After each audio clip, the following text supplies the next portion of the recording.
નમસ્કાર, જય હિન્દ, જય ભારત, રાધે રાધે. સ્વાગત છે તમારું આપણી YouTube channel government pension salary ઇન્ફોન્ટ ન્યૂઝમાં. તો આજે આપણે વાત કરવાના છીએ કે ગુજરાત વિધવા મહિલાઓને જુલાઈ મહિનાની શરૂઆતમાં જ મળી મોટી સહાય યોજના. તો આ સહાય યોજના વિશે આપણે આજે વિગતવાર વાત કરવાના છે. તો મિત્રો, આજે તારીખ 3/7/2026 એટલે કે 3/7/2026ના સૌથી મોટા સમાચાર અને તાજા સમાચાર. ગુજરાત વિધવાઓ મહિલાઓ માટે ગુજરાત રાજ્ય સરકાર અન્ય એટલે કે ઘણીવાર ટૂંક સમયમાં અને સમયાંતરે મોટી સહાય જાહેર કરતી રહી છે. તેવી જ રીતે જુલાઈ મહિનાની શરૂઆતમાં જ વિધવા મહિલાઓને મોટી ભેટ જાહેર કરવામાં આવી છે. તો મિત્રો, તેમાં કઈ કઈ સહાય મળવાની છે અને કઈ સહાય મળતી હતી તેની સંપૂર્ણ વાત આજે આપણે કરવાની છે. તો સંપૂર્ણ વાત કરતાં પહેલાં આપણે ટૂંકમાં જાણી લઈએ તો કયા કયા વિષય વિશે વાત કરવાની છે. તો સૌથી પહેલાં આપણે વાત કરીશું ગંગા શ્રુપા વિધવા સહાય યોજના વિશે. ત્યારબાદ મિત્રો વાત કરીશું કે સહાયની રકમ અને અન્ય લાભો વિશે, અને દર મહિને કેટલી સહાય એટલે કે કેટલું પેન્શન સહાય રૂપે મળશે, તેની પાત્રતા અને મુખ્ય ધોરણો.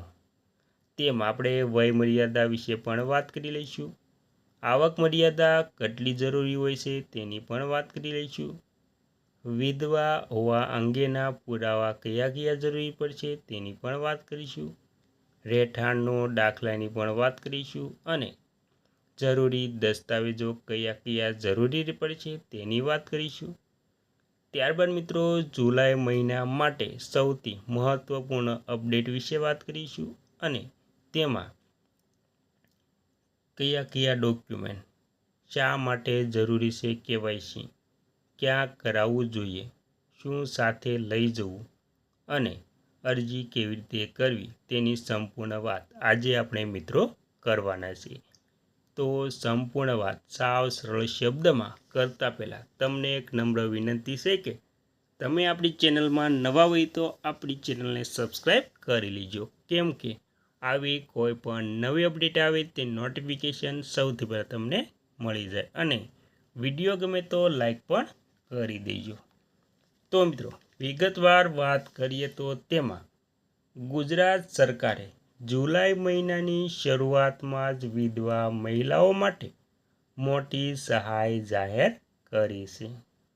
ગંગા શ્રુપા આર્થિક સહાય યોજના વિધવા સહાય હેઠળ પાત્રતા ધરાવતી મહિલાઓને દર મહિને ₹1,250 સીધા બેંક ખાતામાં જમા કરવામાં આવે છે. આ સહાય ચાલુ રાખવા માટે 31 જુલાઈ સુધી કેવાયસી કરવું ફરજિયાત છે. તો ગંગા શ્રુપા વિધવા સહાય યોજના એક પરિચય.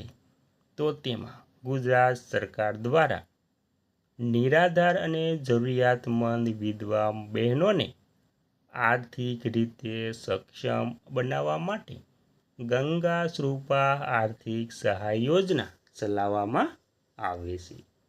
આ યોજનાનો મુખ્ય ઉદ્દેશ વિધવા મહિલાઓને સામાજિક સુરક્ષા અને આત્મનિર્ભરતા નિર્ભર બનાવતા પ્રદાન કરવા અને આ યોજના થકી મહિલાઓને દર મહિને નિયમિત રીતે પેન્શન આપવામાં આવે છે. અને ત્યારબાદ સહાયની રકમ અને અન્ય લાભો.